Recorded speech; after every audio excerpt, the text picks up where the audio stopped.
While Americans dominated the post-war years in the 100 and 200 metres, their stranglehold on the 400 metres was broken by runners from Jamaica. In 1948, Herb McKenlie had just missed out on a medal in the 200 metres. In the 400, he was the clear favourite. McKenlie's normal tactic was to run as fast as he could for as long as he could and then hold on in the final stretch. But in the last 100 metres, McKenlie was tiring badly, and his teammate, the 6'4" Arthur Wint, beat him to the tape.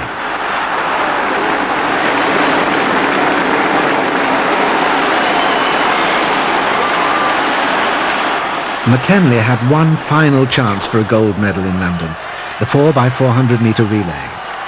With McKenlie waiting to run the anchor leg, Arthur Wint was making ground on the American Roy Cochrane when disaster struck.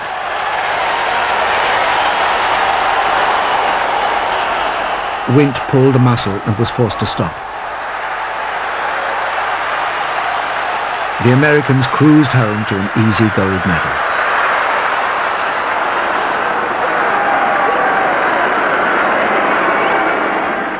Wint was inconsolable.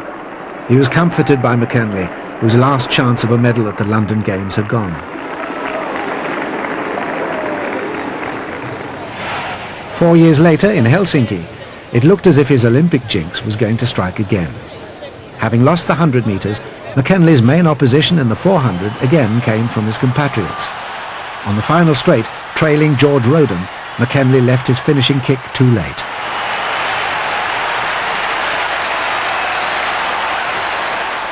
Both runners were given the same time of 45.9 seconds, but again McKenlie had to settle for the silver. At 30 years of age, the 4x400 metre relay would be his last chance of a gold medal. For the close-knit Jamaicans, the same four men for whom things had ended so disastrously 4 years earlier, the task was simple: win the gold for her. But as the race progressed, it looked as if McKenlie would once again be the bridesmaid. On the second leg, Gerald Cole ran a tremendous lap for the USA and handed over to Charlie Moore. When McKenlie took the baton from Leslie Lang, he was a full 11 metres behind Moore, and the gold medal was on its way to the USA.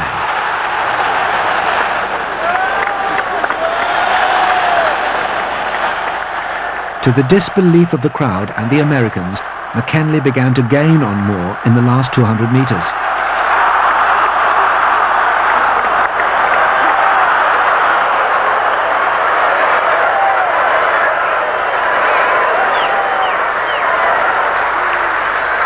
McKenlie had turned an 11-metre deficit into a slender lead. It was now up to Arthur Wint.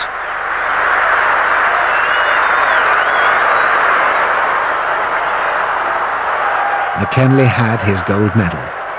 His phenomenal leg, timed at 44.6 seconds, would have won every subsequent individual Olympic 400-metre title, apart from Lee Evans' Mexico altitude record, until 1976.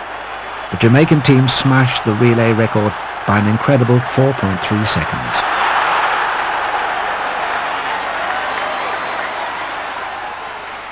To tell you that I was happy would be an understatement. I mean, to me, it was the culmination not only of a dream, but just everything that I thought could ever be possible.